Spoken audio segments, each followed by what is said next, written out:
What is up, YouTube? And today I'm back with another video and another financial mistake. So as you can see back here, I have a beautiful 2008 MK5 R32.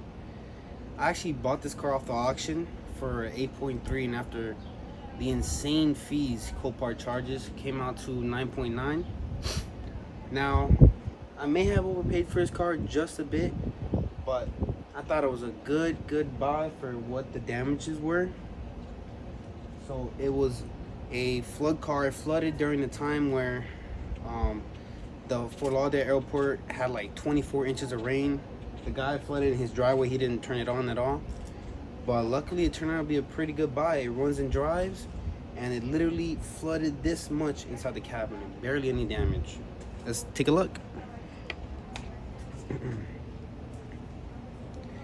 So as you can see, I've already changed the tail lights because he has some cheap eBay lights on there. I like these spider ones, they're LED. And we got a race box out here, but look at it. Look at the body panel. Oh, I gotta take off that adhesive there. It was already lowered on wheels.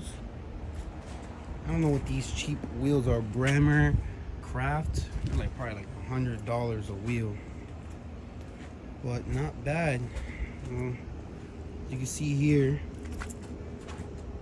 guy at Copart put his forklift into there. Very nice. Thank you, Copart.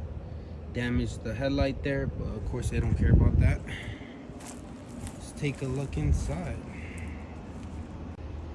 Oh, so you guys didn't know also, I also bought a Lexus ISF from the auction. This one's 8.9K with 200,000 miles. I know it's a lot of miles, right?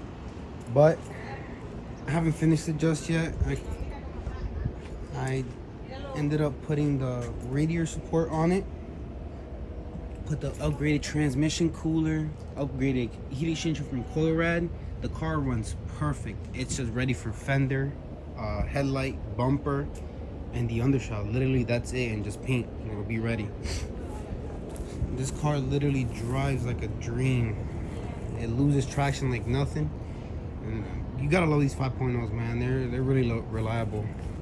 Well, this one's obviously front end damage. It kind of bent the subframe, but I fixed it up with my dad with a pinch bar. Literally just heated up and bent it back.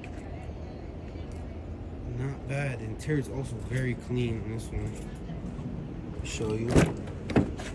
So this is a 2011. As you see, it comes with the suede and leather seats. Look at that blue steering wheel. This car came from Ohio. It does have a bit of rust, but it's all service rust. I'm not really worried about it. Just needs to be cleaned inside. That's it. Oh, and I also forgot to mention, this car came with the upgraded pulleys, so it definitely picks up pretty quick. And there's also some slight damage over here as well. You see right there, nothing can't fix. Alright, but enough of that. Let's take a look at this beautiful blue R32 from 2008. Open here. So, alright, got some parts ready. We got the dreaded timing chain, which I need to do on this car. Is making that slapping noise. Also got a flywheel on the way because it's making the transmission is rattling a bit. Got all the gaskets here. Gotta do that. Servicing all the liquids and drain plugs are in there. And yeah, the roof is falling apart. I'm gonna do that in suede as well. Also did install a beautiful CTS turbo exhaust. It sounds amazing. Let me get a cold start real quick. 1 second. Yes, sir.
When I bought the car, I actually had water in every single spark plug. I thought the motor was fried, but there was actually no water through the intake side.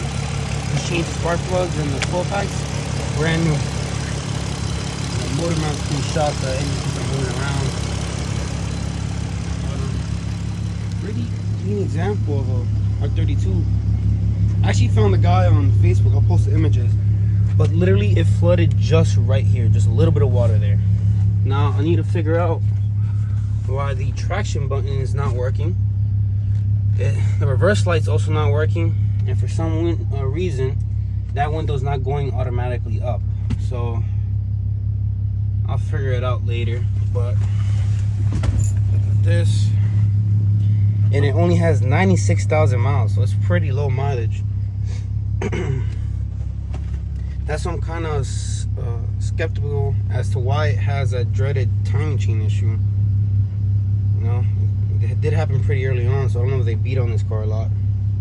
But this car also came from up north, but when I checked underneath, it actually did not have that much rust. Take a look here. The interior is pretty clean, minus that roof that's coming off. It's not bad. I gotta take off that boot. So I ended up trading my other rebuilt 350Z HR for this one. Sold it for around 5K. It had a mismatched body panel, so that's why I didn't want it anymore. I didn't want to invest any more money into it. So decided to get a numbered car, 130 out of 5,000. And this car just sounds like a beast with these VR6s, man. It sounds like a GTR once you open it up.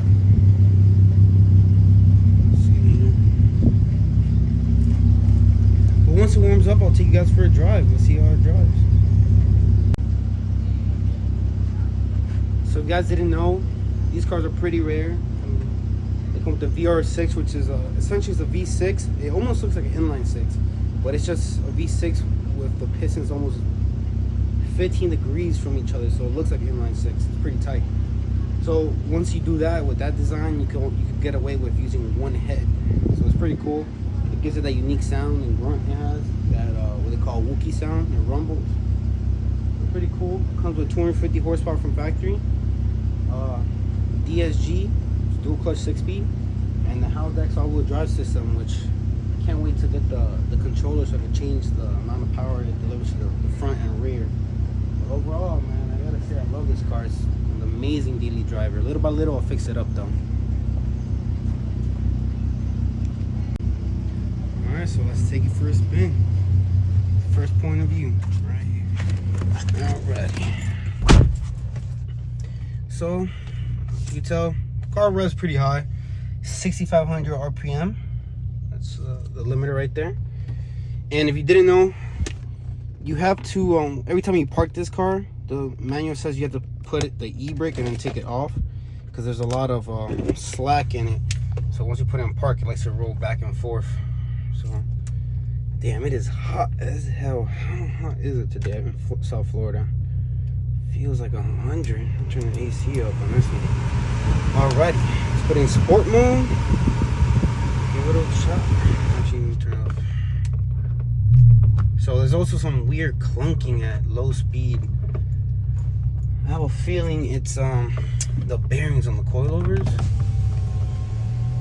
I don't know. I guess talk to an expert in Volkswagens. I don't know anything about these cars really, but I thought it was just a cool car.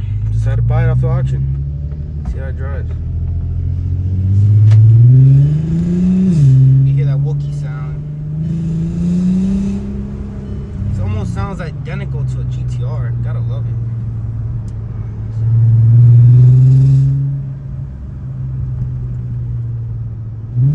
I've got some people blocking the road up ahead.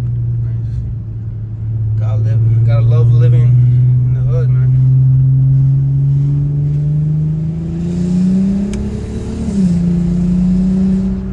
Now, I will say the car is obviously not the quickest, and it is pretty heavy for how much power it has. But man, I've taken some crazy corners when it's been like pouring and wet.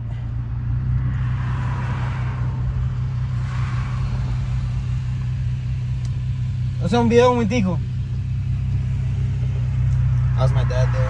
Coming knocking. He knows his car's not even registered or insured yet. Jeez. Well, so yeah, I'm taking some crazy corners in the wet, and this car just straight